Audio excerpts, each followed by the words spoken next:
All right, guys, today we're going to be relating decimals to fractions because fractions and decimals have a lot to do with each other, and we're going to talk about the differences. We're also going to be relating fractions to decimals. So just like decimals are like fractions, fractions are like decimals. So I'm going to show you some examples. One way we can relate is by using visual models and by using number lines. And here I also have my visual models and I also have my number lines. You can pause the video so that you can write this down so you can have it ready in your journal. All right, I'm going to continue on. If you look at each one of my holes here, I have 1, 2, 3 holes. Each one is cut into 10 equal parts. So I know if I look at these holes, I know I'm talking tenths. Good. Because each one of my holes is cut into 10 parts. So I know it's tenths. So let's say these are pies. And for Thanksgiving, we ate 1 whole pie.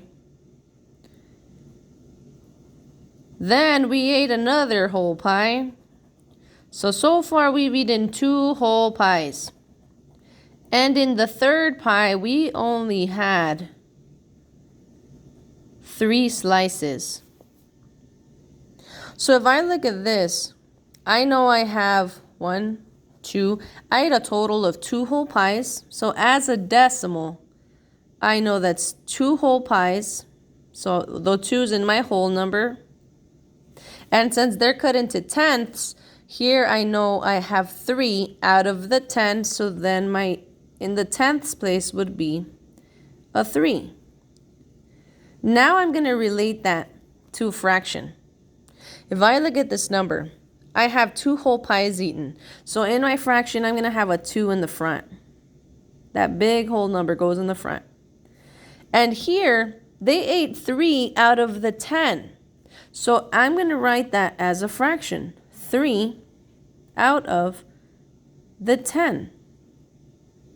So here I have 2 and 3 tenths because it's in the tenths place. And here I have 2 and 3 tenths. And they are both equal because they're both representing 2 and 3 tenths. I just write them different. One is as a decimal and one is as a fraction. So now let's look at this one. This one's cut into 100 parts. So what can you see? You're right. You're going to have 100ths place. Remember, it's hundredths with THS at the end. So here, let's say we had a giant cake. We had 2 giant cakes, and we cut them into 100 equal parts. We shared with 100 people here. We gave the whole cake away. So I'm going to shade in that whole thing. Then in the next cake, we had 10 people eat. So there goes 10 slices. Then another 10 slices. Then another 10 slices. Then another 10 slices. So far we have 4 tenths. And then 3 more people, or 4, let's say 5 people. 5 more people ate more of that cake. So right now I'm representing 1 whole thing. So then my decimal point goes here. So they ate 1 whole and 1, 2, 3, 4 tenths. And 1, 2, 3, 4, 5 hundredths to make a total of 45 hundredths. I'm going to write that as a fraction.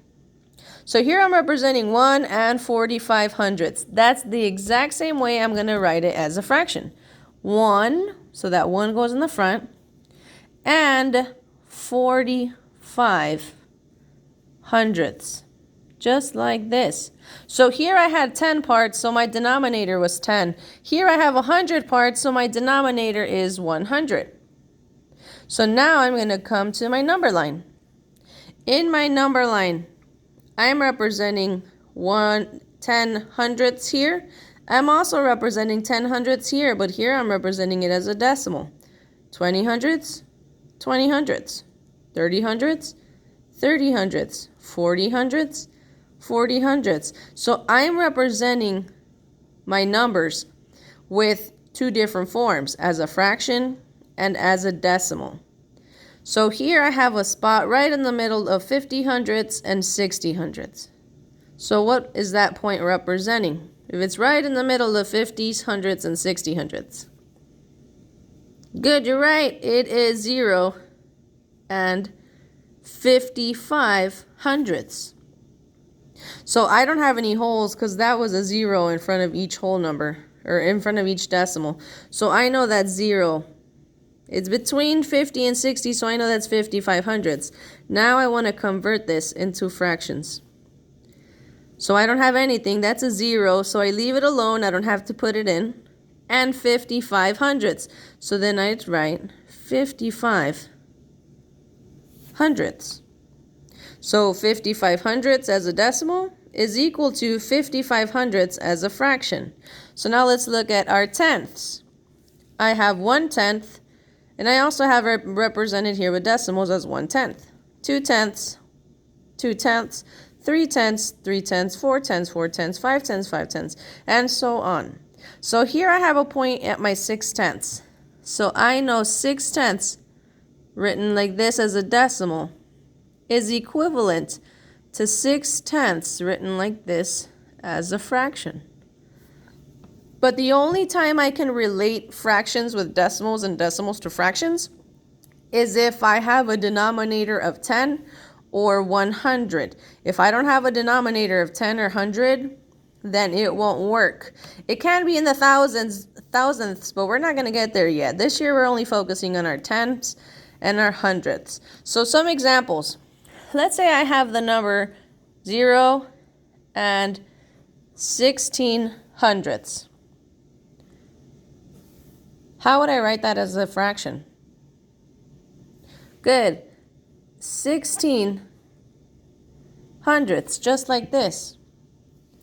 Let's say we have 2 and 7/10. The exact same way I read it, that's the exact same way I'm going to write it. 2 and 7/10. So the same way I read it as a decimal, that's the same way I'm going to write it as a decimal. Let's say we have 28 and 4/10. My numbers are getting bigger on my whole, but that doesn't matter because my whole number just comes up in the front and the decimal is the one that turns into the fraction. So that's 28 and 4/10. So 28 and 4/10. Let's say we have 121 and 54 hundredths. I'm going to follow the same steps. My whole number comes in the front, 121 and 54 hundredths. So now we're going to come and we're going to do it the opposite. Now we're going to relate our fractions to decimals and decimals to fractions. So we're going to go backwards. Here, let's say we had this whole thing taken and 2 more of this one. I know they're cut into 10 parts, so I know I'm talking tenths. Here I took the whole thing, so that's 1 and 1, 2, 2/10. So there's my fraction. I have one whole thing and I have 2 out of the 10 over here, so I have 1 and 2/10. Now I'm going to convert that to a decimal. 1 and 2/10. So then I write 1 and 2/10. And that's it. I'm done. So here, let's say I had 1, 2, and 8 shaded here. So I have a total of 28 hundredths shaded here. So I know I have 28 hundredths shaded. I want to write that as a decimal. I have 0 holes because I didn't have any more holes over here. So I have 0 holes and 28 hundredths. So I write it first as a fraction, and now I converted it to a decimal, and it's representing the same thing. So now I'm going to come to my number line. let's say I have my point right here. My fraction is 80 hundredths. I'm going to convert it to a decimal. 80 hundredths is equivalent to 80 hundredths written like this as a decimal. And I can see it on my number line. So now let's look at our tenths. Let's say I have a point right here. As a fraction, that's 3/10 because it jumped over to the 2/10, and now 3/10. So as a fraction, I have 3/10. And the equivalent as a decimal would be 0 because I have nothing in front as a whole, and 3/10. So now let's do some examples together. Guys, I know I'm going kind of fast, but you remember, you can always pause the video. Some examples. Let's say I have 4 3/10. The exact same way I read it, that's the exact same way I'm going to write it. Since I'm in the tenths right here, I know I'm going to be in the tenths place for my decimal. So 4 is my whole number, and 3/10. So I know this is my tenths place right here. And I'm just going to label it. So 4.3 would be my answer. Let's say I have 7 hundredths. If I have 7 hundredths, I know I'm going to be in the hundredths place. I only have a 7, so I have 0 wholes because I don't have any big number here. And I don't have any tenths because it doesn't say I have tenths. And 7 hundredths. So 7 hundredths is the same as 7 hundredths. So let's say I have 14 3/10. I would have 14 wholes in the front, my decimal, and 3/10.